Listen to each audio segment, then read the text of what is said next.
ब्रह्मांड के प्रशासक मनु, सर्वप्रथम मैं अपने गुरुदेव कृष्ण कृपामूर्ति श्री श्रीमद् भक्ति सिद्धांत सरस्वती गोस्वामी प्रभुपाद के चरण कमलों में विनम्र सादर नमस्कार करता हूँ। 1935 में जब वे राधा कुंड में रुके हुए थे तो मैं बंबई से उनके दर्शन करने गया था। उस समय उन्होंने मंदिर बनवाने तथा पुस्तकें प्रकाशित करने के संबंध में मुझे अनेक महत्वपूर्ण आदेश दिए थे। उन्होंने स्वयं मुझसे कहा था कि पुस्तकें प्रकाशित करना मंदिरों के बनवाने से कहीं अधिक महत्वपूर्ण है। निसंदेह वे आदेश मेरे मन में अनेक वर्षों तक बने रहे। मैंने 1944 में अपनी बैक टू योडलेड पत्रिका का प्रकाशन प्रारंभ किया और 1988 में जब मैं अपने पारिवारिक जीवन से विरक्त हो गया तो मैंने दिल्ली में श्रीमद् भागवत का प्रकाशन प्रारंभ किया। जब भारत में श्रीमद् भागवत के 3 खंड छप चुके थे तो मैं 13 अगस्त 1965 को संयुक्त राज्य अमेरिका के लिए रवाना हो गया। अपने गुरुवार के सुझाव के अनुसार मैं पुस्तकों के प्रकाशन का निरंतर प्रयत्न कर रहा हूँ। अब इस वर्ष 1976 में मैंने श्रीमद् भागवत का 7वां स्कंद पूरा किया है और 10वां स्कंद का सारांश लीला पुरुषोत्तम श्री कृष्ण के नाम से पहले ही प्रकाशित हो चुका है। अभी भी 8, 9, 10, 11 तथा 12 स्कंधों का प्रकाशन शेष है। अतएव इस अवसर पर मैं अपने गुरुवार से प्रार्थना कर रहा हूँ कि वे इस कार्य को पूरा करने के लिए मुझे शक्ति प्रदान करें। मैं न तो कोई महान विद्वान हूँ और न ही महान भक्त, मैं तो अपने गुरुवार का केवल एक विनीत दास हूँ और अमेरिका के अपने शिष्यों के सहयोग से इन पुस्तकों को प्रकाशित करके उन्हें प्रसन्न करने का प्रयत्न कर रहा हूँ। सौभाग्य से विश्व भर के विद्वान इन ग्रंथों की प्रशंसा कर रहे हैं। आओ हम मिलजुल कर कृष्ण कृपामूर्ति श्री श्रीमद् भक्ति सिद्धांत सरस्वती ठाकुर को प्रसन्न करने के लिए श्रीमद् भागवत के अधिकाधिक खंडों का प्रकाशन करें। 8वें स्कंद के इस पहले अध्याय में चारों मनुओं स्वयंभुव, स्वरोचिष, उत्तम तथा तामस का संक्षिप्त वर्णन हुआ है। 7वें स्कंद के अंत तक स्वयंभुव मनु के वंश का वर्णन सुनकर महाराज परीक्षित ने अन्य मनुओं के विषय में जानने की जिज्ञासा प्रकट की। वे यह भी जानना चाह रहे थे कि भगवान किस प्रकार न केवल भूतकाल में अपितु वर्तमान काल तथा भविष्यत काल में भी अवतरित होते हैं और किस तरह वे विभिन्न लीलाओं में मनु की भूमिका निभाते हैं। क्योंकि परीक्षित महाराज यह सब जानने को उत्सुक थे, अतएव शुकदेव गोस्वामी ने भूतकाल में प्रकट हुए 6 मनुओं से आरंभ करके क्रमश सभी मनुओं का वर्णन किया। देवहूति, जिनसे प्रथम मनु स्वयंभुव मनु थे, उनके 2 पुत्रियां थीं, आकुति तथा देवहूति, जिनसे क्रमश यज्ञ तथा कपिल नाम का 2 पुत्र हुए। चूंकि शुकदेव गोस्वामी तृतीय स्कंद में कपिल के कार्यकलापों का वर्णन कर चुके थे, अतएव उन्होंने अब यज्ञ के कार्यकलापों का वर्णन किया। आदि मनु अपनी पत्नी शतरूपा सहित सुनंदा नामक नदी के तट पर तपस्या करने के लिए जंगल चले गए। उन्होंने वहां 100 वर्षों तक तपस्या की। तभी मनु ने समाधि में ही भगवान की स्तुतियां तैयार की। तब राक्षसों तथा असुरों ने उन्हें निगल जाने का प्रयास किया, किंतु यज्ञ ने अपने पुत्रों यामों तथा देवताओं की सहायता से उन्हें मार डाला। तब यज्ञ ने स्वर्गलोकों के राजा इंद्र का पद स्वयं ग्रहण कर लिया। दूसरे मनु का नाम स्वरोचिष था और वे अग्नि के पुत्र थे। उनके पुत्रों में मत, सुषेण तथा रोचिष्पत मुख्य थे। इस मनु के युग में रोचन स्वर्गलोकों का राजा इंद्र बना और तुषित इत्यादि अनेक देवता हुए। अनेक साधु पुरुष भी हुए, यथा ऊर्ज तथा स्तंभ। उन्हीं में वेद शिरा था, जिसकी पत्नी तुषिता ने विभु को जन्म दिया। विभु ने 88,000 बद्धक्रतों अर्थात साधु पुरुषों को आत्मसंयम तथा तपस्या का उपदेश दिया। तृतीय मनु प्रियत्रथ का पुत्र उत्तम था। उसके पुत्रों में पवन, सुवर्णय तथा यज्ञहोत्र इत्यादि थे। इस मनु के राज्यकाल में वशिष्ठ के पुत्रों में प्रमद इत्यादि सप्तर्षि हुए। सत्य, देवश्रुत तथा भद्गर्गन देवता बने और सत्यजित इंद्र बना। धर्म की पत्नी सुनृता के गर्भ से सत्यसेन के रूप में भगवान उत्पन्न हुए, जिन्होंने सत्यजित से युद्ध करने वाले यक्षों तथा राक्षसों का वध किया। तृतीय मनु का भाई तामस चतुर्थ मनु बना। उसके 10 पुत्र हुए, जिनमें पृथु, ख्याति, नर तथा केतु प्रमुख थे। उसके राज्यकाल में सत्यगण, हरिगण, वीरगण तथा अन्य देवता हुए। सप्तर्षियों में ज्योतिर्धाम मुख्य था और त्रिशिख इंद्र बना। हरिमेधा के ही अपनी पत्नी हरिणी के गर्भ से हरि नामक पुत्र उत्पन्न हुआ। भगवान के इन्हीं अवतार हरि ने अपने भक्त गजेंद्र को बचाया। यह घटना गजेंद्र मोक्षण के नाम से वर्णित है। इस अध्याय के अंत में परीक्षित महाराज इसी घटना के विषय में विशेष जिज्ञासा करते हैं। श्री राजोवाच स्वयंभुवसे गुरुवंशो 5 विस्तराच्छुत यत्र विश्वसूजा सर्गो मनुनयान विदस्वन। 1 शब्दार्थ। राजा परीक्षित ने कहा, हे स्वामी, हे गुरुवार, अभी मैंने आपके मुख से स्वयंभुव मनु के वंश के विषय में भली भांति सुना। किंतु अन्य मनु भी तो हैं, अतएव मैं उनके वंशों के विषय में सुनना चाहता हूँ। कृपा करके उनका वर्णन करें। मन्वंतरे हरे जन्म कर्माणि चर्महि से गृणन्ति कवयो ब्रह्मांस्तानि वद शृण्वताम। 2 शब्दार्थ है विद्वान ब्राह्मण शुकदेव गोस्वामी। बड़े बड़े विद्वान पुरुष जो नितांत बुद्धिमान है, विभिन्न मनवंतरों में भगवान के कार्यकलापों का तथा उनके प्राकट्य का वर्णन करते हैं। हम इन वर्णनों को सुनने के लिए अत्यंत उत्सुक हैं। कृपया उनका वर्णन करें। तात्पर्य: भगवान के अनेक प्रकार के अवतार होते हैं, जिनके अंतर्गत गुण अवतार, मनवंतर अवतार, लीला अवतार तथा युग अवतार आते हैं और इन सब का वर्णन शास्त्रों में हुआ है। शास्त्रों के संदर्भ के बिना किसी को भी भगवान का अवतार स्वीकार करने का प्रश्न ही नहीं उठता। अतएव जैसा कि यहाँ पर विशेष उल्लेख है, गृणन्ति कककिया पूर्ण बुद्धिमान एवं बड़े बड़े विद्वान व्यक्ति विभिन्न अवतारों के विवरणों को स्वीकार करते हैं। इस समय विशेष रूप से भारत में अनेक धूर्त अपने को अवतार होने का दावा करते हैं और लोगों को गुमराह करते हैं। अतएव हम अवतार की पहचान की पुष्टि शास्त्रों के विवरणों तथा उनके विलक्षण कार्यकलापों से की जानी चाहिए। जैसा कि इस श्लोक के गहीयस शब्द से लक्षित है, अवतार के कार्यकलाप कोई साधारण जादू या बागीगरी नहीं होते, अपितु विलक्षण होते हैं। अतः भगवान के किसी भी अवतार की पुष्टि शास्त्रों के विवरणों द्वारा की जानी चाहिए और उनके कार्यकलाप यथार्थ विलक्षण होने चाहिए। परीक्षित महाराज विभिन्न युगों के मनुओं के विषय में सुनने को उत्सुक थे। ब्रह्मा के एक दिन में 14 मनु होते हैं और प्रत्येक मनु 71 युगों तक जीवित रहता है। इस प्रकार ब्रह्मा के जीवन काल में हजारों मनु होते हैं। यद्यस्मिन् अंतरे बर्हान भगवान विश्वभावन कृतवान कुरुते कर्ता मतीते नागते दद्यवा। 3 शब्दार्थ है विद्वान ब्राह्मण। कृपा करके इस दृश्य जगत को उत्पन्न करने वाले भगवान के उन सारे कार्यकलापों का वर्णन हमसे करें जिन्हें उन्होंने विगत मनवंतरों में संपन्न किया, जो वे वर्तमान में संपन्न कर रहे हैं तथा जो वे भावी मनवंतरों में संपन्न करेंगे। तात्पर्य: भगवद गीता में भगवान ने कहा है कि युद्ध भूमि में उपस्थित स्वयं वे तथा अन्य सारे जीव भूतकाल में विद्यमान थे, वे इस समय उपस्थित हैं और भविष्य में भी स्थित रहेंगे। भूत, वर्तमान तथा भविष्य भगवान तथा सामान्य जीवों के लिए सदैव रहते हैं। नित्य नित्यान अचेतन श्वेतना नाम भगवान तथा जीव दोनों ही शाश्वत तथा सचेतन हैं, किंतु इनमें अंतर यह है कि भगवान असीम हैं जबकि जीव सीमित हैं।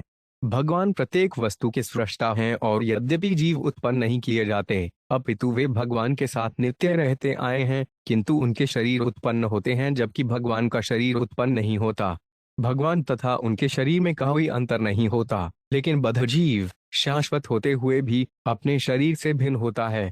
श्री ऋषिर्वाच मन्व 5 व्यतीता षट्कल्पे स्वायंभुवदः आद्यस्ते कथितो यत्र देवादीनां च संभवः। 4 शब्दार्थ शुकदेव गोस्वामी ने कहा, वर्तमान कल्प में 6 मनु हो चुके हैं। मैं तुमसे स्वयंभुव मनु तथा अनेक देवताओं के प्राकट्य के विषय में वर्णन कर चुका हूँ।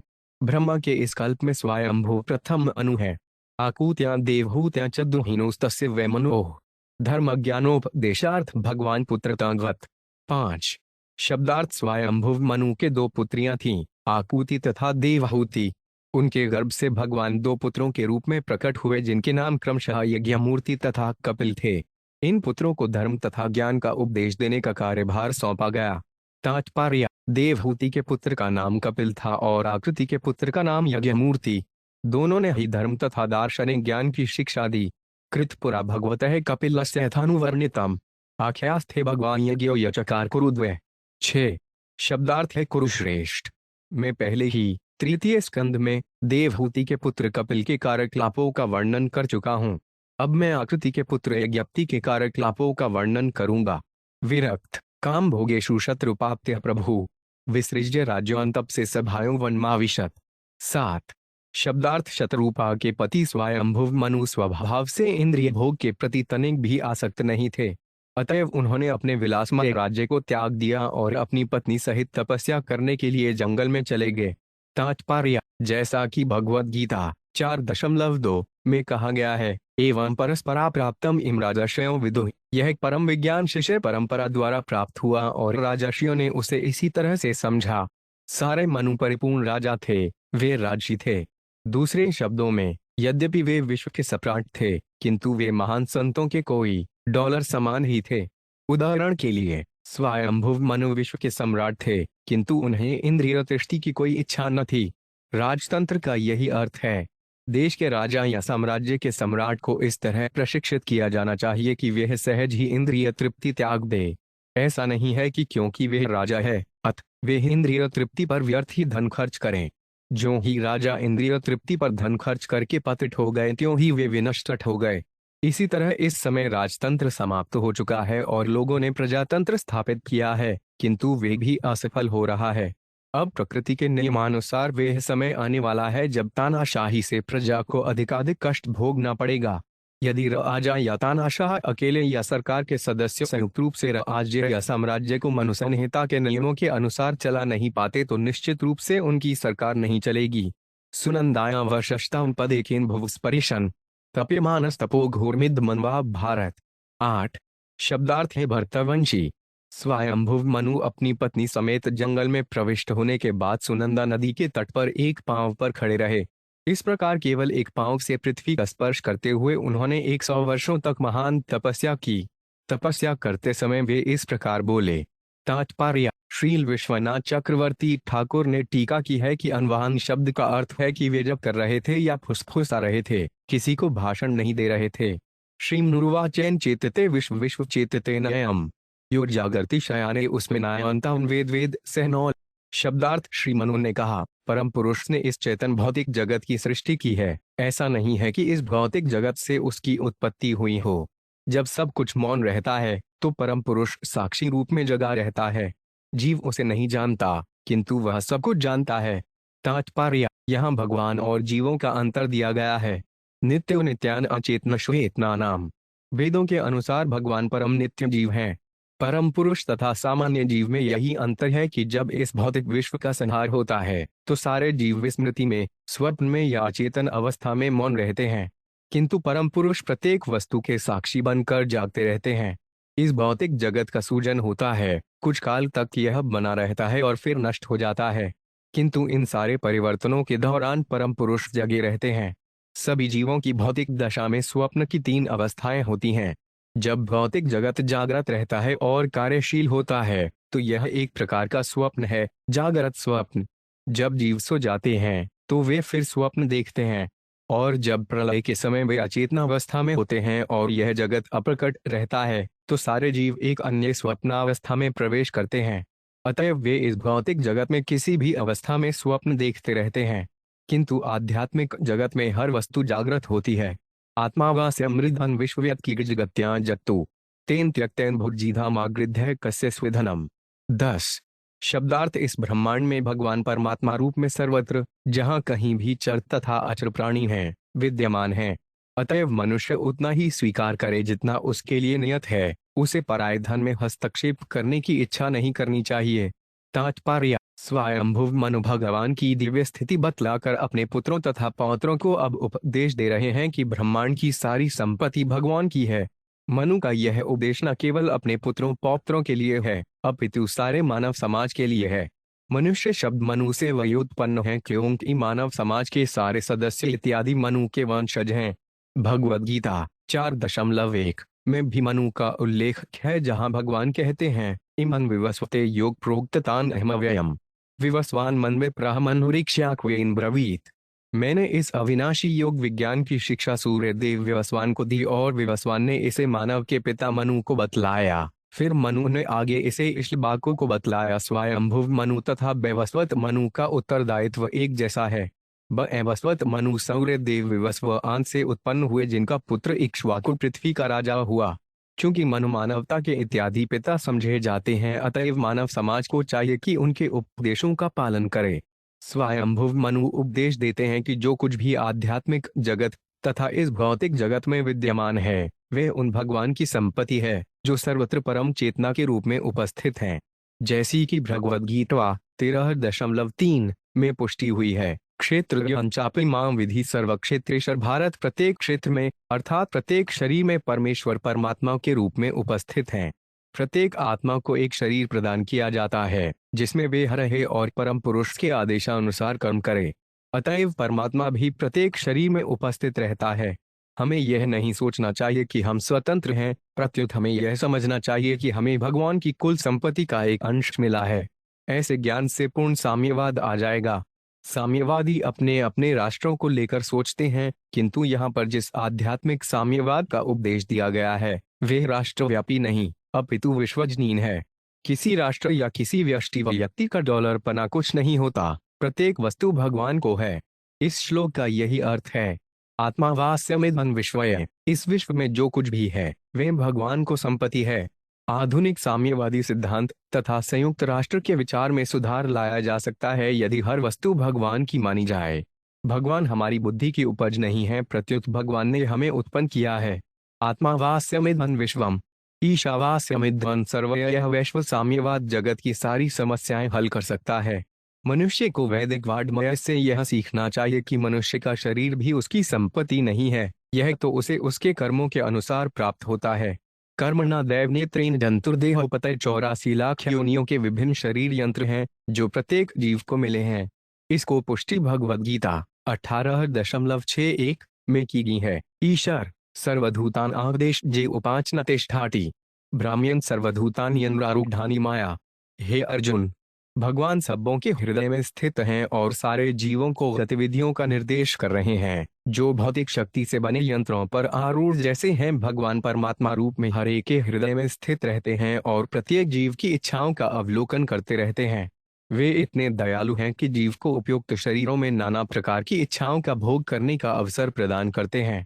ये शरीर मात्र मशीन यंत्र जैसे हैं। यंत्रारूढ़ानि माया, ये यंत्र बहिरंगा शक्ति के भौतिक अवयवों से बनाए जाते हैं और इस प्रकार जीव अपनी अपनी इच्छाओं के अनुसार सुख या दुख भोगते हैं। यह अवसर परमात्मा द्वारा प्रदत्त है। चूंकि हर वस्तु परमेश्वर की है, अतएव मनुष्य को चाहिए कि दूसरे की संपत्ति का अपहरण न करे। हमें अनेक वस्तुओं को बनाने की प्रवृत्ति है। विशेष रूप से आजकल हम गगनचुंबी प्रासादों को बना रहे हैं और अन्य भौतिक सुविधाओं का विकास कर रहे हैं। किंतु हमें यह जान लेना चाहिए कि गगनचुंबी प्रासादों तथा यंत्रों को बनाने में जिन डॉलर वैभवों की आवश्यकता होती है उन्हें भगवान के अतिरिक्त अन्य कोई नहीं बना सकता। सारा जगत पंच तत्वों के मेल के अतिरिक्त कुछ नहीं है। तेजो वार्यदा यथा विनिमय, गगनचुंबी प्रासाद मिट्टी जल तथा अग्नि का ही रूपांतर है। मिट्टी तथा जल को मिलाकर अग्नि में पकाकर ईंटें बनाते हैं और इन्हीं ईंटों से गगनचुंबी प्रासाद की ऊंची रचना होती है। यद्यपि ईंटें मनुष्य द्वारा निर्मित हैं, किंतु उनके अवयव उसके द्वारा निर्मित नहीं होते। निसंदेह निर्माता के रूप में मनुष्य भगवान से वेतन प्राप्त कर सकता है। यही यहाँ पर कहा गया है, तेन त्यक्तेन भुगिधा। मनुष्य विशाल गगनचुंबी प्रासाद तो बना सकता है, किंतु निर्माता, व्यापारी या मजदूर कोई भी इसके स्वामित्व का दावा नहीं कर सकता। स्वामित्व तो उस व्यक्ति का होता है जिसने इस प्रासाद के लिए धन व्यय किया है। भगवान ने जल, मिट्टी, वायु, अग्नि तथा आकाश की रचना को है और कोई भी इनका उपयोग करके वेतन प्राप्त कर सकता है। तेन त्यक्तेन भृगीधा, किंतु कोई स्वामित्व नहीं जता सकता। यह पूर्ण साम्यवाद है।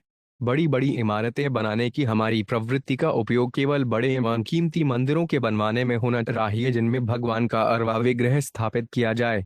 तब भवन बनवाने की हमारी इच्छा पूरी हो जाएगी।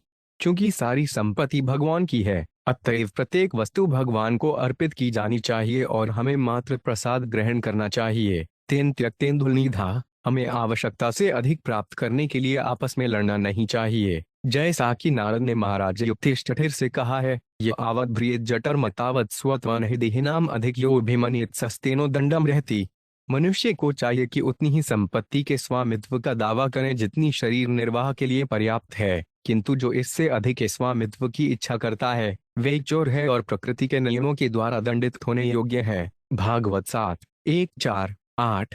निसंदेह हमें खाने, सोने, मैथुन करने तथा रक्षा करने की आवश्यकता पड़ती है, आहार, निद्रा, मैथुन। किंतु जब भगवान ने पशुओं तथा मधुमक्खियों तक को ये जीवन आवश्यकताएं दे रखी हैं, तो फिर वे मनुष्य के लिए क्यों न दे। आर्थिक व विकास की कोई आवश्यकता नहीं है, हर एक वस्तु पहले से दी हुई है। अतएव मनुष्य को यह समझना चाहिए कि प्रत्येक वस्तु कृष्ण की है और इसी विचार से प्रसाद ग्रहण किया जा सकता है।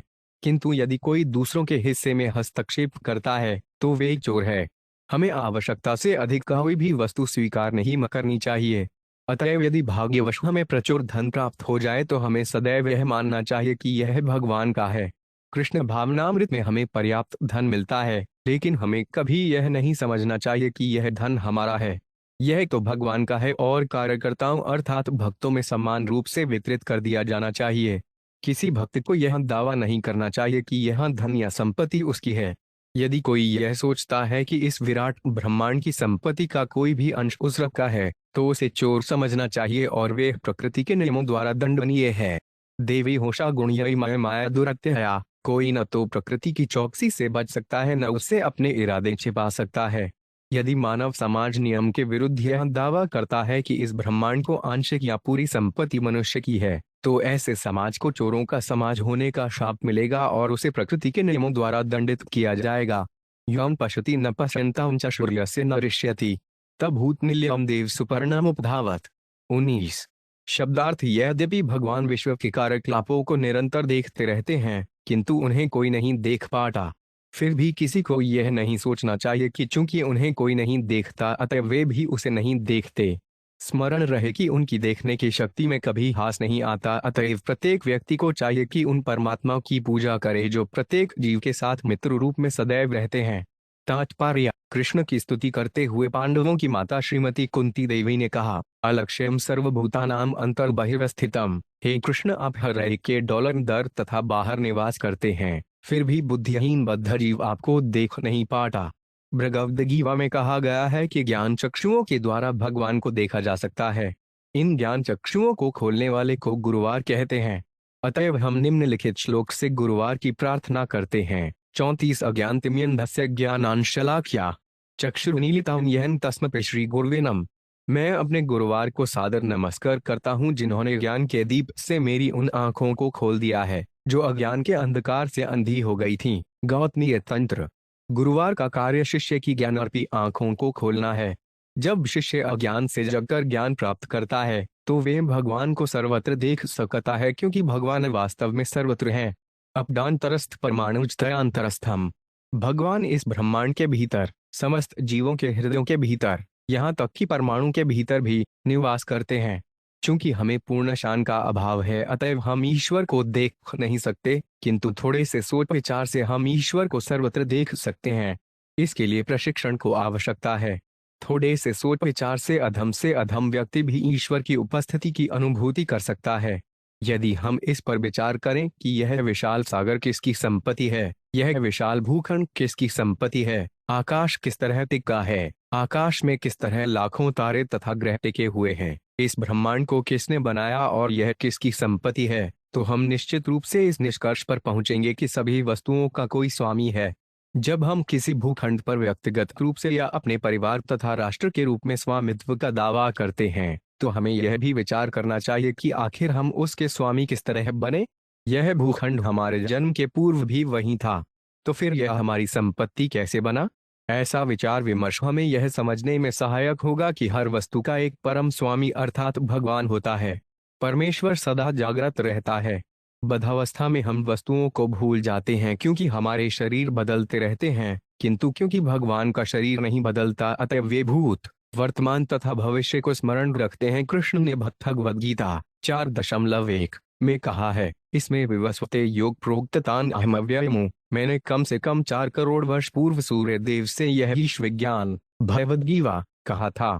जब अर्जुन ने कृष्ण से पूछा कि वे इतने पहले घटी घटनाओं को किस प्रकार स्मरण रख सके, तो भगवान ने उत्तर दिया कि हे अर्जुन, उस समय तुम भी उपस्थित थे। चूंकि अर्जुन कृष्ण का सखा है अतएव जहां जहां कृष्ण जाते हैं वहां वहां डॉलर अर्जुन भी जाता है। लेकिन अंतर यही है कि कृष्ण हर बात को स्मरण रखते हैं, जबकि अर्जुन जैसा जीव परमेश्वर का सूक्ष्म कण होने के कारण भूल जाता है। अतएव यह कहा गया है कि भगवान की चौकसी में कभी कमी नहीं आती। इसकी पुष्टि भगवद्गीता 15.15 में भी हुई है। सर्वसिरचा हृदय सन्निविष्टो मत सिरतिज्ञानिम प्रोढ़। एक परमात्मा रूप में भगवान सारे जीवों के हृदयों में सदैव निवास करते हैं और उन्हीं से स्मृति, ज्ञान तथा विस्मृति उत्पन्न होती हैं। इस श्लोक में सुपर्णप शब्द से इसी का संकेत मिलता है, जिसका अर्थ है मित्र। अतएव श्वेताश्वतर उपनिषद 4.6 में कहा गया है, द्वा सुपर्णा सबुजा सखाया सम्मान वृक्ष परिशस्व जाते। एक ही वृक्ष पर 2 पक्षी मित्रों के रूप में बैठे हैं। एक पक्षी वृक्ष के फल खा रहा है और दूसरा केवल देखता है। यह देखने वाला पक्षी खाने वाले पक्षी के मित्र रूप में सदैव उपस्थित रहता है और उसे उन वस्तुओं का स्मरण दिलाता रहता है जो वे करना चाहता है। इस प्रकार यदि हम दैनिक मामलों में भगवान पर विचार करें तो हम उन्हें देख सकते हैं या कम से कम उनकी उपस्थिति की अनुभूति सर्वत्र कर सकते हैं। चक्षुर्यस्य न रिषति शब्दों का भावार्थ यह है कि यद्यपि हम उन्हें देख नहीं सकते, किंतु इसका अर्थ यह नहीं कि वे हमें नहीं देख सकते।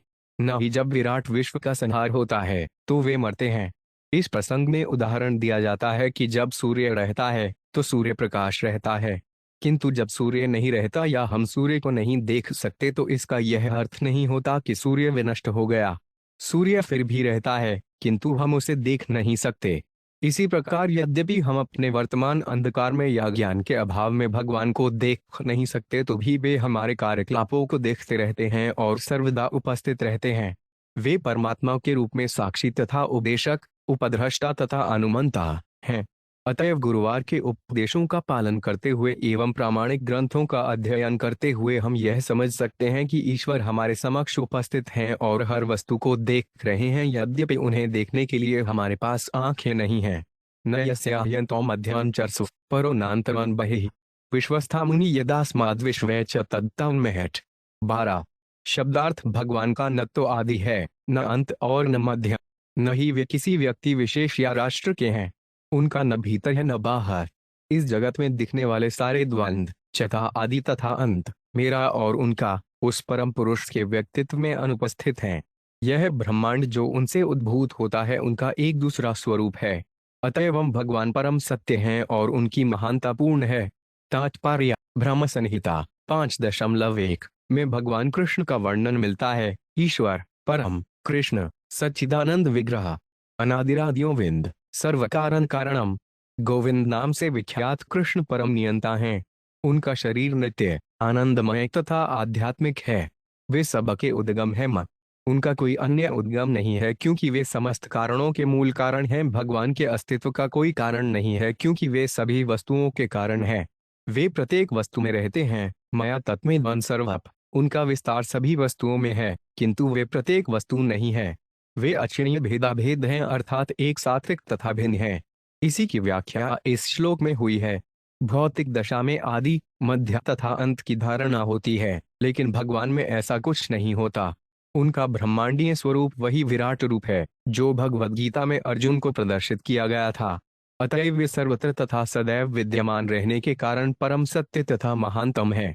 उनकी महानता पूर्ण है। ईश्वर महान है, किंतु वे किस तरह महान है इसकी व्याख्या यहाँ की गई है। सविश्वकाय पुरुहूतैष सत्य स्वयं ज्योतिरज पुराण धत्तेन से जन्माद्यज्ञात्म शक्त्यात् आविद्योदस्य निरीहास्ते। 13। शब्दार्थ यह समग्र विश्व परम सत्य भगवान का शरीर है जिनके लाखों नाम हैं और अनंत शक्तियां हैं। वे आत्म तेजस्वी, अजन्मा तथा परिवर्तनहीन हैं। वे प्रत्येक वस्तु के आदि हैं, किंतु स्वयं उनका कोई आदि नहीं है। चूंकि उन्होंने अपनी बहिरंगा शक्ति से इस विराट रूप की सृष्टि की है, अतएव यह उनके द्वारा उत्पन्न, पालित तथा ध्वंसित प्रतीत होता है। फिर भी वे अपनी आध्यात्मिक शक्ति में निष्क्रिय रहते हैं और भौतिक शक्ति के कार्यकलाप उनका स्पर्श तक नहीं कर पाते। तात्पर्य: श्री चैतन्य महाप्रभु ने अपने शिक्षाशक में कहा है, नाम नामकारी बहुदशा निजस्व शक्ति। भगवान के अनेक नाम हैं जो परम पुरुष से अभिन्न है। यही आध्यात्मिक अस्तित्व है। भगवान के नामों से युक्त हरे कृष्ण महामंत्र के जप से हमें ज्ञात होता है कि नाम में व्यक्ति की सारी शक्तियां रहती हैं। भगवान के कार्यकलाप अनेक हैं और इन्हीं के अनुसार उनके अनेक नाम हैं। वे माता यशोदा के और माता देवकी के भी पुत्र रूप में प्रकट हुए, अतएव उन्हें देवकी नंदन तथा यशोदानंदन कहा जाता है। परास्य शक्ति विविधैव श्रूयते। भगवान की शक्तियां अनेक हैं, अतएव वे नाना प्रकार से कर्म करते हैं। फिर भी उनका एक विशेष नाम है। शाखर संस्तुति करते हैं कि हम किन नामों का कीर्तन करें, यथा हरे कृष्ण कृष्ण कृष्ण हरे हरे। ऐसा नहीं है कि हमें कोई नाम ढूंढना पड़े या बनाना पड़े। प्रत्युत हमें उनके पवित्र नाम के कीर्तन के लिए संतों तथा शास्त्रों का अनुगमन करना चाहिए। यद्यपि भौतिक तथा आध्यात्मिक शक्तियां दोनों भगवान की होती हैं, किंतु जब तक हम भौतिक शक्ति में रहते हैं तब तक भगवान को समझ पाना असंभव है। किंतु जब हम आध्यात्मिक शक्ति पर आते हैं तो उन्हें जानना अत्यंत सरल हो जाता है। जैसा कि श्रीमद् भागवत 1 जुलाई 23 में कहा गया है, गायो विदस्य चिचकत्य के कले स्थित आत्मनि। यद्यपि बहिरंगाशक्ति भगवान की होती है, किंतु बहिरंगाशक्ति में रहकर मम माया दुरत्यया भगवान को समझ पाना मनुष्य के लिए अत्यंत कठिन है, किंतु आध्यात्मिक शक्ति के प्राप्त होते ही उन्हें समझा जा सकता है।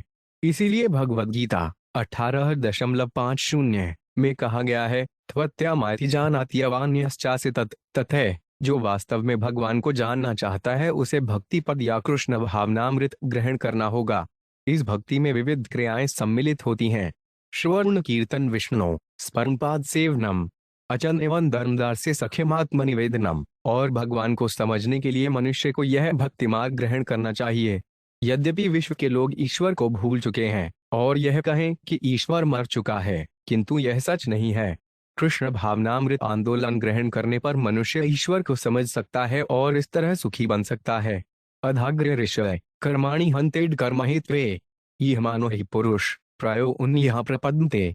94 शब्दार्थ अतएव लोगों को कर्मों की ऐसी अवस्था तक पहुंचने में समर्थ बनाने के लिए जो सकाम फलों से दूषित नहीं होते। बड़े बड़े साधु पुरुष सर्वप्रथम लोगों को सकाम कर्म में लगाते हैं, क्योंकि जब तक कोई शास्त्रानुमोदित कर्मों को संपन्न करना आरंभ नहीं करता तब तक वे मुक्ति की अवस्था को या कर्मफल न उत्पन्न करने वाले कार्यों की अवस्था को प्राप्त नहीं होता। तात्पर्य भगवद गीता 3.9 में भगवान कृष्ण उपदेश देते हैं, यज्ञार्थात् कर्मणो 3 अन्यत्र लोकों ने कर्म बंधन। विष्णु के लिए यज्ञ रूप में किया गया कर्म करणीय है, अन्यथा कर्म मनुष्य को इस संसार से बांध देता है। सामान्यतः प्रत्येक व्यक्ति इस संसार में सुखी होने के लिए कठिन श्रम करने के लिए आकृष्ट होता है, किंतु यद्यपि सारे विश्व में सुख के लिए ही विविध कार्यकलाप चल रहे हैं, लेकिन दुर्भाग्यवश ऐसे सकाम कर्मों से समस्याएं ही उत्पन्न होती हैं। इसीलिए सलाह दी गई है कि कर्मठ लोग कृष्ण भावनामृत के कार्यों में लगें, जिन्हें यज्ञ कहा जाता है, क्योंकि ऐसा करने से वे लोग क्रमशः भक्ति पद को प्राप्त हो सकेंगे। यज्ञ का अर्थ है भगवान विष्णु जो यज्ञ पुरुष हैं, यज्ञों के भोक्ता हैं। भोक्तारण्य यज्ञ परसा सर्वलोक महेश्वरम। वास्तव में भगवान है भोक्ता है, इसलिए यदि हम उनको तुष्ट करने के लिए अपने कर्म करना प्रारंभ करें तो हम धीरे धीरे भौतिक कार्यों में रुचि खो देंगे। सूत गोस्वामी ने नैमिषारण्य के मुनियों की महासभा में घोषित किया था, अतः पुंभिद्रिजेश्वरिणा श्रप्विभागशः स्वनुष्ठितस्व धर्म से संसिद्धि ही ऋतोष्णम। हे द्विज श्रेष्ठ, यदि वर्णाश्रम धर्म के अनुसार अपने नियत कार्य को करते रहने से कोई सर्वोच्च सिद्धि प्राप्त की जा सकती है तो वे भगवान हरि का तोषण है। भागवत 1 फरवरी 13। वैदिक सिद्धांतों के अनुसार प्रत्येक व्यक्ति को ब्राह्मण, क्षत्रिय, जैश्य, शूद्र, ब्रह्मचारी, गृहस्थ, वानप्रस्थ या सन्यासी होने के अनुसार कर्म करना चाहिए। हर एक व्यक्ति को इस प्रकार कर्म करते हुए सिद्धि की ओर अग्रसर होना चाहिए जिससे कृष्ण प्रसन्न हो जाए। संसिद्धि ऋतोष्ण। कोई कर्मण्य बनकर कृष्ण को प्रसन्न नहीं कर सकता। उसे भगवान को प्रसन्न करने के लिए गुरुवार के आदेशानुसार कर्म करना चाहिए, तभी वह धीरे धीरे शुद्ध भक्ति की अवस्था तक पहुंचेगा। जैसी कि श्रीमद् भागवत 1:12 में पुष्टि हुई है, नैष्कम्यमप्यच्युत भाव वर्जित न शोभते ज्ञान यल निर्णय। समस्त भौतिक आकर्षण से मुक्त होने पर भी आत्म साक्षात्कार का ज्ञान अच्छा नहीं लगता यदि वह अच्युत ईश्वर की धारणा से विहीन हो। ज्ञानी कहते हैं कि मनुष्य कुछ न करता हुआ एकमात्र ब्रह्म का ध्यान करते हुए नैष्कर्म्य को ग्रहण करे, किंतु यह तब तक असंभव है जब तक उसे परब्रह्म कृष्ण की अनुभूति न हो ले। यदि कृष्ण भावनामृत न हो तो कोई भी कर्म, चाहे परोपकारी हो, राजनीतिक या सामाजिक, कर्म बंधन को ही उत्पन्न करता है। जब तक मनुष्य कर्म बंधन में फंसा रहता है तब तक उसे विभिन्न प्रकार के शरीर धारण करने पड़ते हैं जो मनुष्य जीवन की सुविधा को नष्ट कर देते हैं। इसीलिए भगवद गीता 6.3 में कर्मयोग की संस्तुति की गई है। आरुक्षो मुनि योगम कर्म कारण मुच्यते योगारूढ़स्य तस्यैव शप कारण मुच्यते। जो योग पद्धति में नवदीक्षित है उसके लिए कर्म साधन है, किंतु जिसने योग की प्राप्ति कर ली है उसके लिए सभी भौतिक कर्मों से विराम लेना ही साधन कहलाता है। फिर भी कर्मीन्द्रियाणि संयम्य य आस्ते मन संस्मरन् इन्द्रियार्थान् वियुदात्मा मिथ्याचार स उच्यते। जो इंद्रियों को तथा कर्मेंद्रियों को रोक लेता है किंतु जिसका मन इंद्रिय विषयों का चिंतन करता रहता है वह निश्चय ही अपने को धोखा देता है और वंचक कहलाता है। भगवद गीता 3.6। मनुष्य को चाहिए कि पूर्णतः कृष्ण भावना भावित होने के लिए वह कृष्ण के लिए गंभीर रूप से कर्म करें। उसे हरिदास ठाकुर जैसे महापुरुषों का अनुकरण नहीं करना चाहिए। श्रील भक्ति सिद्धांत सरस्वती ठाकुरन ए ऐसे डॉलर अनुकरण की निंदा करते हुए कहा है, दुष्ट मन तुम की शेर वैष्णव दो प्रतिशार्तरे निर्जनेर घरे तव हरिनाम केवल कैंतव। मेरे मन, तुम कैसे भक्त हो?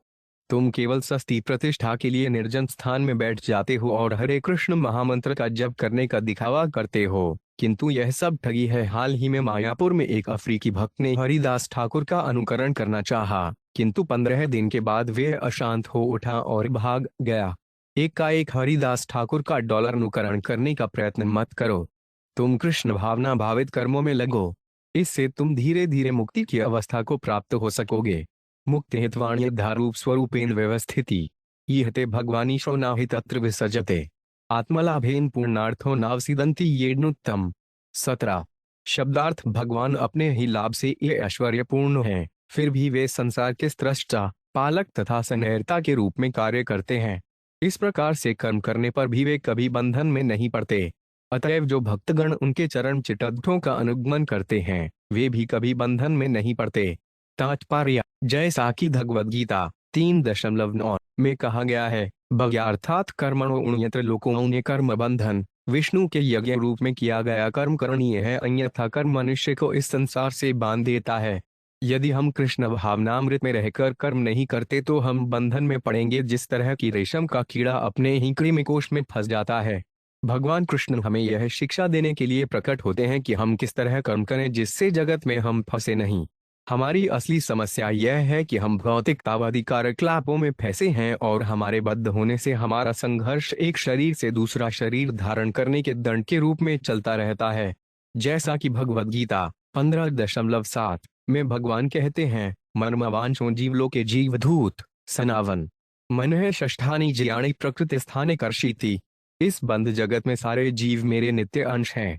बद्ध जीवन के कारण वे मन समेत छहों इंद्रियों द्वारा कठिन संघर्ष में लगे हैं। सारे जीव वास्तव में सूक्ष्म रूप हैं जो भगवान के अंश हैं।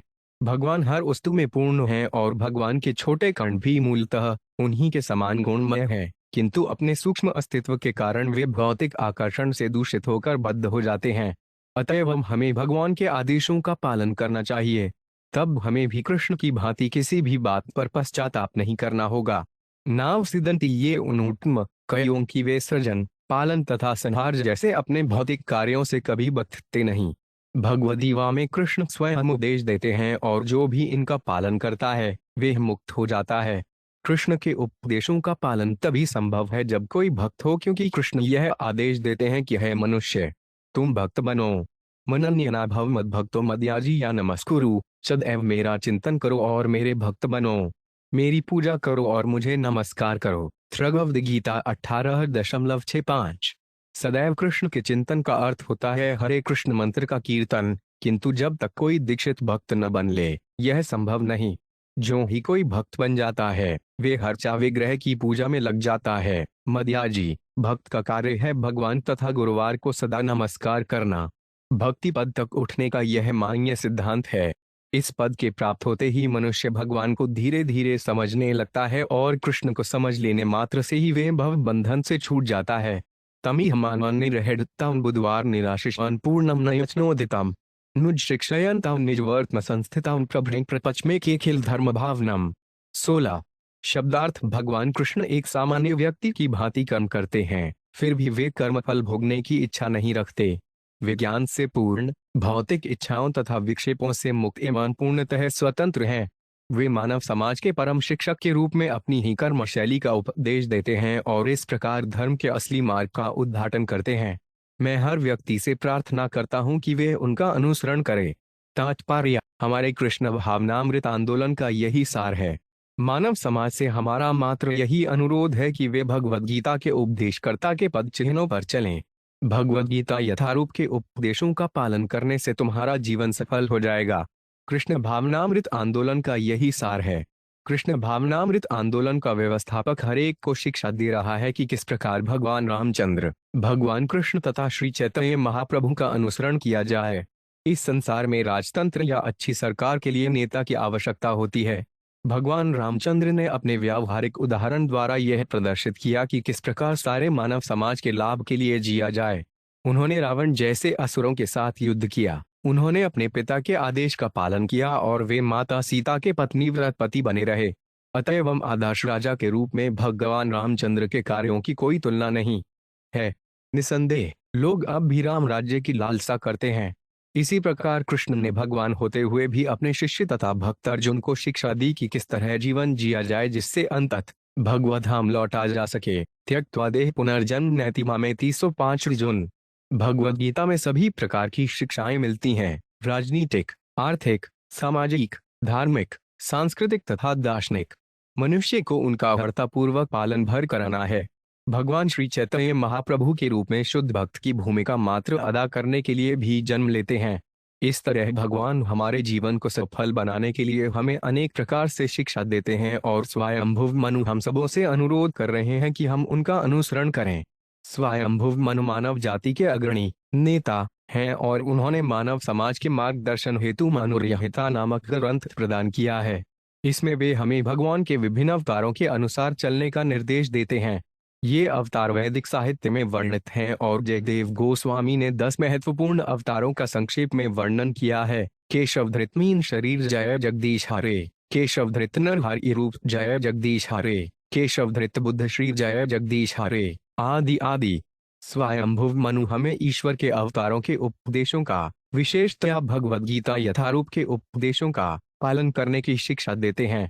श्री चैतन्य महाप्रभु द्वारा उपदिष्ट भक्तिहार की प्रशंसा करते हुए सार्वभौम भट्टाचार्य ने श्री चैतन्य महाप्रभु के क्लापों का चित्रण इस प्रकार किया है। वैराग्य विद्यानिज भक्तियोग शिक्षार्थ अनेक पुरुष पुराण। श्री कृष्ण चैतन्य श्रीधशारी कृपाम्बुद्धि स्तंभन प्रपद में मैं भगवान श्री कृष्ण की शरण ग्रहण करता हूँ जो हमें असली ज्ञान, अपनी भक्ति तथा कृष्ण चेतना में प्रोत्साहन न देने वाली प्रत्येक वस्तु से विरक्ति का उपदेश देने के लिए चैतन्य महाप्रभु के रूप में अवतरित हुए हैं।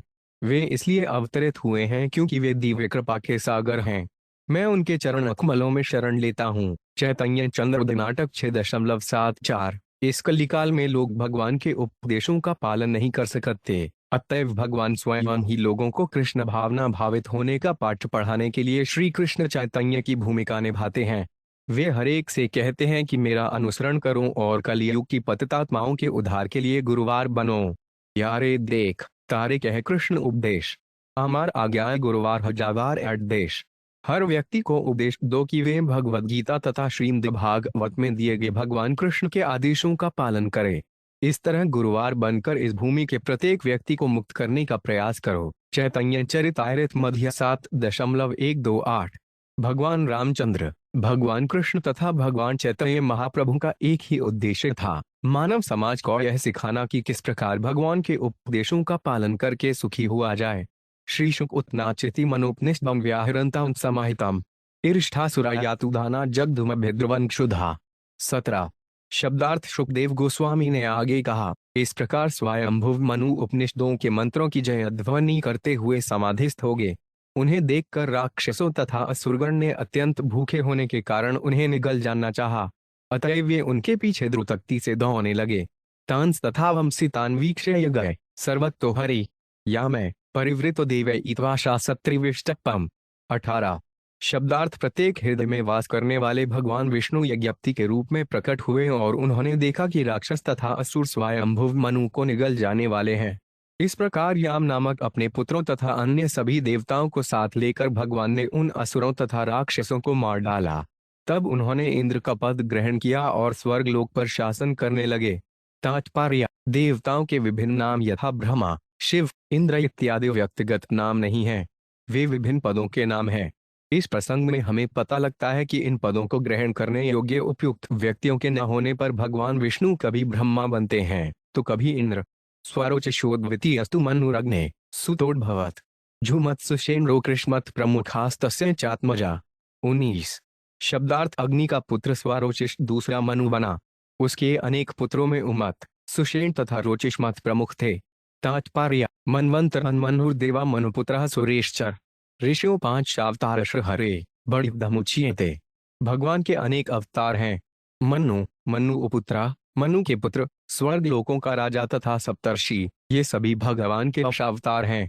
सवयन मनु, उनके पुत्र पर्यत्रत तथा उत्तानपाद, दक्ष द्वारा उत्पन्न देवता तथा मरीचि जैसे ऋषि, ये सभी स्वयंभुव मनु के राज्यकाल में भगवान के अंशावतार थे। उस काल में भगवान के अवतार यज्ञ ने स्वर्गलोकों के शासन का राज्यभार संभाला। अगला मनु स्वरोचिष था। अगले 11 श्लोकों में मनुओं, ऋषियों तथा देवताओं का और विस्तृत वर्णन हुआ है। तत्रेंद्र रोचनस्त्वासी देवाश्च तुषितादय ऊर्जस्तंभादय सप्तऋषयो ब्रह्मवादीन। 20 शब्दार्थ स्वरोचिष के शासनकाल में इंद्र का पद यजपुत्र रोचन ने ग्रहण किया। तुषित तथा अन्य लोग प्रधान देवता बने और ऊर्ज, स्तंभ इत्यादि सप्तर्षि हुए। ये सभी भगवान के निष्ठावान भक्त थे। ऋषिस्तु वेद शिरसस्तुषिता नाम पतिभूत तस्या जगेततो देवो विभुरतिभिविश्रुत। 25 शब्दार्थ वेद शिरा अत्यंत विख्यात ऋषि थे। उनकी पत्नी तुषिता के गर्भ से विभु नामक अवतार ने जन्म लिया। 88 सहस्राणि मुनियो ये धृतवता अन्वशिक्षंत्रतां तस्य कौमार ब्रह्मचारिण। 22 शब्दार्थ विभु ब्रह्मचारी बने रहे और जीवन पर्यंत अविवाहित रहे। उनसे 88,000 अन्य मुनियों ने आत्मनिग्रह, तपस्या तथा अन्य आचार संबंधी शिक्षाएं ग्रहण की। तृतीय उत्तमो नाम प्रियतरत्सुतो मनु पवन सूर्यो यज्ञहोत्राद्यास्तत्सुतानुप। 23 शब्दार्थ है राजा। तीसरा मनु राजा प्रियव्रत का पुत्र उत्तम था। इस मनु के पुत्रों में पवन, सूर्य तथा यज्ञहोत्र मुख्य थे। वसिष्ठतनया, सप्तऋषय, प्रमददय, सत्यवेद श्रुता भद्गादेवा इंद्रस्तु सत्यजितु। 24 शब्दार्थ तीसरे मनु के शासनकाल में वशिष्ठ के प्रमद तथा अन्य पुत्र सप्तर्षि बने। सत्यगण, वेदश्रुतन तथा भद्गगण देवता बने और सत्यजित को स्वर्ग का राजा इंद्र चुना गया। धर्मस्य सुनृताय तु भगवान युरुषोत्तम सत्यसेन इति ख्यातो जात सत्यव्रते से। 25 शब्दार्थ इस मनवंतर में भगवान धर्म की पतली सूनुता के गर्भ से प्रकट हुए और सत्यसेन नाम से विख्यात हुए। वे सत्यव्रत नामक अन्य देवताओं के साथ प्रकट हुए। सो 5 नृतब्दुशिलान सत्तो यक्ष राक्षसान भूतदुहो भूतगणाश्चावधीत सत्यजित सख। 26 शब्दार्थ सत्यसेन ने अपने मित्र सत्यजित सहित जो उस काल के स्वर्ग के राजा इंद्र थे समस्त झूठे, अपवित्र तथा दुराचारी यक्षों, राक्षसों तथा भूत प्रेतों का वध कर दिया, क्योंकि वे सारे जीवों को कष्ट पहुंचाते थे। चतुर्थोत्तम भ्राता मनुर्नामना च तामस पृथु ख्यातिर्नरः केतुरित्याद्या दश तत्सुता। 27 शब्दार्थ तीसरे मनु उत्तम का भाई जो तामस नाम से विख्यात था चौथा मनु बना। तामस के 10 पुत्र थे जिनमें पृथु, ख्याति, नर तथा केतु प्रमुख थे। सत्य का हरयो बीरा देवास्ति शिखीश्वर ज्योतिर्धामाद्या सप्तऋषस्ताम सेन्तरे। 28 शब्दार्थ तामस मनु के शासन में सत्यगण, हरिगण तथा वीरगण देवताओं में से थे। स्वर्ग का राजा इंद्र त्रिशिख था। सप्तर्षि धाम के ऋषियों में ज्योतिर्धाम प्रमुख था। देवावधृत्यो नाम विधृते स्तन्यानूप नष्टा कालेन यैर्वेदा विश्वता स्वेन तेजसा। 29 शब्दार्थ है राजा। तामस मनवंतर में विधृति के पुत्र भी जो वैधृति कहलाते थे देवता बने। क्योंकि कालक्रम से वैदिक स्वत्व विनष्ट हो गया था, अतएव इन देवताओं ने अपने बल से वैदिक स्वत्व की रक्षा की। तात्पर्य तामस मनवंतर में 2 प्रकार के देवता थे जिनमें से एक वैधृति कहलाते थे। देवताओं का कार्य वेदों के स्वत्व की रक्षा करना है। देवता शब्द वेदों के स्वत्व को वहन कराने वाले का सूचक है, जबकि राक्षस वे हैं जो वैदिक स्वत्व का उल्लंघन करते हैं। यदि वेदों का स्वत्व जाता रहता है तो समग्र ब्रह्मांड अशांत हो उठता है। अतएव देवताओं के साथ साथ राजाओं तथा सरकार के सहायकों का कर्तव्य है कि वे वेदों के स्वत्व को पूरा संरक्षण प्रदान करें, अन्यथा मानव समाज में अशांति छा जाएगी और तब उसमें शांति अथवा समृद्धि नहीं रह सकती। तत्रापि जजे भगवान हिरण्या हरिमेद से हरिरित्या तो यह गजेंद्रो मोचितो ग्रहात। 30 शब्दार्थ इस मनवंतर में भगवान विष्णु ने भी हरिमेधा की पत्नी हरिणी के गर्भ से जन्म लिया और वे हरि कहलाए। हरि ने हाथियों के राजा एवं अपने भक्त गजेंद्र को घड़ियाल के मुख से छुड़ाया। श्री राजोवाच बादरायणे तते श्रोतुभिषाम हे वयम हरिरथा गजपति ग्राहग्रस्तमुम उच्चतु। 39 शब्दार्थ राजा परीक्षित ने कहा, हे बादरायणी प्रभु, हम आपसे विस्तार से यह सुनना चाहते हैं कि घड़ियाल द्वारा आक्रमण किए जाने पर हाथियों के राजा गजेंद्र को हरि ने किस प्रकार छुड़ाया। तत्कथा सुमहत्वपूर्ण यौन्धन्य स्वस्त्ययं शुभम अन्य न त्रोतमय लोको भगवान गीयते हरि। 32 शब्दार्थ कोई भी साहित्य या कथा जिसमें भगवान उत्तमय लोक का वर्णन और उनकी महिमा का गायन किया जाता है वे निश्चय ही महान, शुद्ध, धन्य, कल्याणप्रद तथा उत्तम है। तात्पर्य: कृष्ण भावनामृत आंदोलन कृष्ण का वर्णन करने मात्र से सारे विश्व में फैल रहा है। हमने कई पुस्तकें प्रकाशित की हैं जिनमें श्री चैतन्य चरितामृत 17 खंडों में प्रत्येक 400 पृष्ठ का है। भगवद गीता तथा तैसायरत सिंधु सम्मिलित हैं। हम श्रीमद् भागवत का प्रकाशन 60 खंडों में कर रहे हैं। जहां कहीं भी कोई वक्ता इन पुस्तकों से व्याख्यान देगा तथा श्रोता उसे सुनेंगे, उससे उत्तम तथा शुभ वातावरण उत्पन्न होगा। अतएव कृष्ण भावनामृत आंदोलन के सदस्यों को, विशेषतया सन्यासियों को बड़ी सावधानी से कृष्ण भावनामृत का प्रचार करना चाहिए। इससे शुभ वातावरण उत्पन्न होगा। श्री सूत ख्वाच परीक्षित एवं सतु बादरायणी प्रायोपविष्ठेन कथा सुचोदित उवाच विप्रा प्रतिनय पार्थिवान मुद्रा मुनीन असदसी संश्रन्वताम। 33 शब्दार्थ: श्री सूत गोस्वामी ने कहा, हे ब्राह्मणों, जब आमसन मृत्यु की प्रतीक्षा कर रहे परीक्षित महाराज ने शुकदेव गोस्वामी से ऐसा बोलने के लिए प्रार्थना की तो मुनि ने राजा के शब्दों से प्रोत्साहित होकर राजा का अभिनंदन किया और वे सुनने के इच्छुक मुनियों की सभा में अत्यंत प्रसन्नतापूर्वक बोले। इस प्रकार श्रीमद् भागवत के अष्टम स्कंद के अंतर्गत ब्रह्मांड के प्रशासक मनु नामक प्रथम अध्याय के भक्ति वेदांत तात्पर्य पूर्ण हुए।